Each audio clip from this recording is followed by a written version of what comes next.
Subtle আর্টের আজকের পর্বে আমরা ইজিবির একটি নতুন আপডেট নিয়ে আলোচনা করব।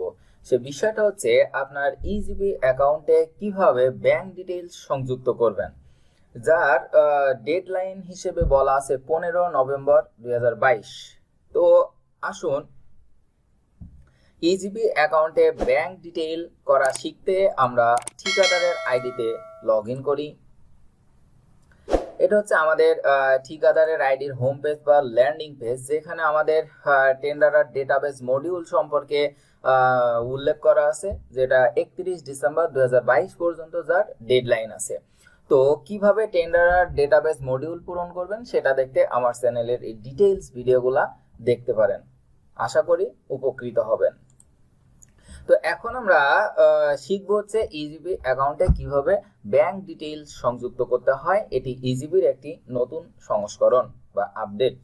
তো ব্যাংক অ্যাকাউন্ট যুক্ত করার জন্য আমাদের উপরের যে ট্যাব বার আছে সেখান থেকে আমরা মাই অ্যাকাউন্ট ট্যাবে আসবো।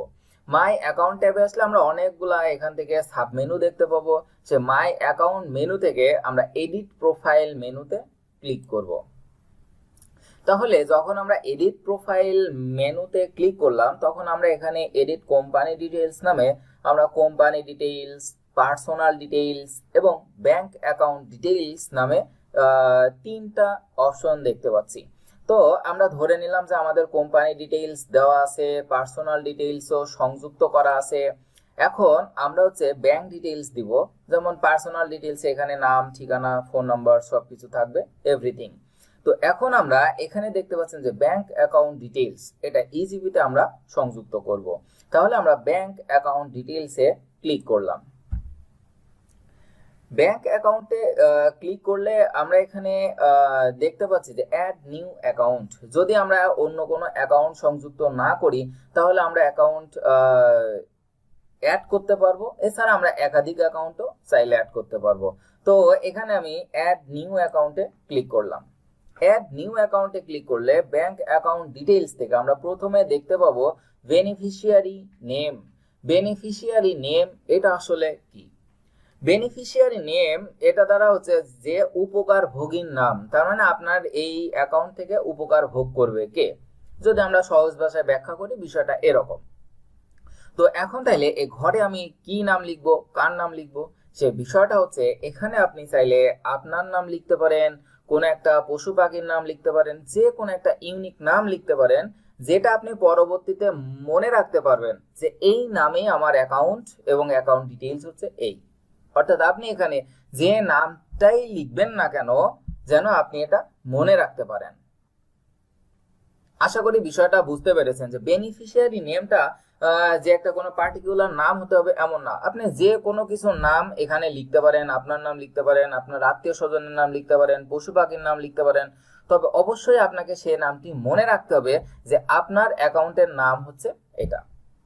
তো তাহলে যেটা সবচেয়ে ভালো হয় সেটা হচ্ছে আপনার যেটা অ্যাকাউন্ট টাইটেল থাকবে, আপনার যেটা অ্যাকাউন্ট নাম থাকবে সেটাই আপনি বেনিফিশিয়ারি নেম হিসেবে লিখবেন। তাহলে এটা আপনাকে মনে রাখার জন্য আলাদা কোনো ঝামেলা করতে হবে না, আপনাকে ভুলে যাওয়ার কোনো রিস্ক নাই, কারণ আপনার অ্যাকাউন্ট নেমটাই, অ্যাকাউন্ট টাইটেলটাই হচ্ছে বেনিফিশিয়ারি নেম। তো আমরা যেহেতু এটা আসলে একটা প্র্যাকটিস আইডি দিয়ে দেখতেছি, সেজন্য আমার এখানে অ্যাকাউন্ট টাইটেল দেওয়া আছে হচ্ছে ডিটেক্ট সাপ্লায়ার 27 লিমিটেড। আমার এটা অ্যাকাউন্টের নাম।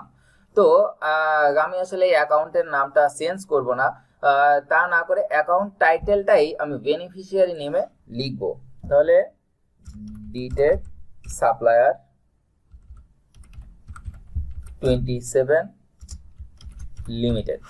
তার মানে দেখেন আপনারা চাইলে কিন্তু এখানে যে কোনো নাম লিখতে পারেন, যেমন আপনাদের নিজেদের নাম লিখতে পারেন, আপনাদের আত্মীয় স্বজন পশু পাখির নাম লিখতে পারেন, যে কোনো নাম। তবে আপনাকে অবশ্যই এই নামটি মনে রাখতে হবে যে আপনার ব্যাংক ডিটেইলস এই নামে সংযুক্ত করা আছে। তো সে লক্ষ্যে সবচেয়ে যেটা ভালো হয় আপনার নিজের অ্যাকাউন্ট টাইটেল বা অ্যাকাউন্ট বা হিসাব নামটাই আপনি বেনিফিশিয়ারি নাম হিসেবে লিখবেন, ফলে আলাদাভাবে আপনাকে কোনো কিছু মনে রাখতে হবে না।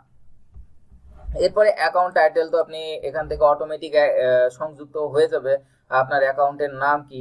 তো এরপরে দিবেন হচ্ছে অ্যাকাউন্ট নাম্বার। অ্যাকাউন্ট নাম্বার সবার একটা যে ব্যাংক অ্যাকাউন্ট নাম্বার আছে সেই অ্যাকাউন্ট নাম্বার দিয়ে দিবেন। তাহলে এইভাবে একটা ব্যাংক অ্যাকাউন্ট সংযুক্ত করে দিলাম। এরপরে দিতে হবে হচ্ছে অ্যাকাউন্ট টাইপ। আপনার অ্যাকাউন্টটা কোন ধরনের, চলতি অ্যাকাউন্ট নাকি হচ্ছে সেভিংস অ্যাকাউন্ট, সেটা অবশ্যই সেভিংস অ্যাকাউন্ট হলে ভালো, বা আপনাদের যে অ্যাকাউন্ট টাইপ থাকবে সেই অ্যাকাউন্ট টাইপটা এখানে সিলেক্ট করে দিবেন। তারপরে হচ্ছে রাউটিং নাম্বার। রাউটিং নাম্বার বিষয়টা কি, যে কোনো একটি ব্যাংকের একটি পরিচিত একটি ইউনিক আইডি থাকে, সেটাকে বলা হয় হচ্ছে রাউটিং নাম্বার। একটি ব্যাংকের প্রতিটা ব্রাঞ্চের জন্য আলাদা আলাদা একটা ইউনিক আইডি নাম্বার থাকে, সেটা হচ্ছে রাউটিং নাম্বার। এটা আপনার যে ব্যাংকে অ্যাকাউন্ট, সে ব্যাংকে আপনি যোগাযোগ করলে আপনাকে এই রাউটিং নাম্বারটা তারা দিয়ে দিবে। এটা 6 ডিজিটের হতে পারে, 8 ডিজিটের হতে পারে, এরকম বিভিন্ন রকম ডিজিট হতে পারে। তো রাউটিং নাম্বারটা আপনারা আপনাদের যে ব্যাংক অ্যাকাউন্ট করা আছে সেই ব্রাঞ্চ থেকে কালেক্ট করে নেবেন। তার মানে আপনার এই নামে এই অ্যাকাউন্ট যে ব্রাঞ্চে আছে সেই ব্রাঞ্চ থেকে আপনি রাউটিং নাম্বারটা নেবেন। আচ্ছা, এখন আমরা এখানে দিব হচ্ছে রাউটিং নাম্বার। এটা হচ্ছে প্রত্যেকটা ব্যাংকের একটা আলাদা আলাদা আইডি থাকে। তাহলে রাউটিং নাম্বার যদি আমরা লিখি 185932293, এটা আমরা একটা ব্রাঞ্চের রাউটিং নাম্বারটা লিখে দিলাম। তাহলে এটাতে এখন যদি আমরা পরে ক্লিক করি, দেখেন এখানে আমাদের অটোমেটিক কিন্তু ব্যাংকের নামটি নিয়ে নেয়, কারণ প্রত্যেকটা ব্রাঞ্চের, যেমন রূপালী ব্যাংক লিমিটেড টাঙ্গাইল, এই ব্রাঞ্চের রাউটিং নাম্বার হচ্ছে এটা। এভাবে আপনারা প্রত্যেকটা ব্রাঞ্চের যে রাউটিং নাম্বার আছে সেটা এখানে লিখে দিবেন। আপনার ব্যাংক নেম এবং ব্রাঞ্চ নেম অটোমেটিক তারা নিয়ে নিবে। তো এভাবে আমার এখানে সবগুলা ডিটেইলস দেখেন পূরণ করা হয়ে গেছে, এবং এখানে সবগুলাতে স্টার মার্ক আছে। স্টার মার্ক অবশ্য পূরণীয় অংশ। তো তাহলে এভাবে আমরা এখানে বেনিফিশিয়ারি নেম দিব, অ্যাকাউন্ট টাইটেল দিব, অ্যাকাউন্ট নাম্বার দিব, অ্যাকাউন্ট টাইপ এখান থেকে আমরা সিলেক্ট করব, এবং রাউটিং নাম্বার আমরা ইনপুট দেওয়ার সঙ্গে সঙ্গে আমাদের ব্যাংক নেম এবং ব্রাঞ্চ নেম অটোমেটিক তারা নিয়ে নিবে, কারণ রাউটিং নাম্বার হচ্ছে সে ব্রাঞ্চের একটা unique ID.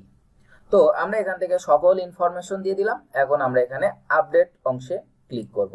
Update, bank information updated successfully. দেখেন আমি সবেমাত্র এইটা হচ্ছে আপডেট করলাম। তো এখান থেকে আমি অন্য যে কোনো একটা নামও ইউজ করতে পারি, বা হচ্ছে আমার অ্যাকাউন্ট নেমটা ইউজ করতে পারি।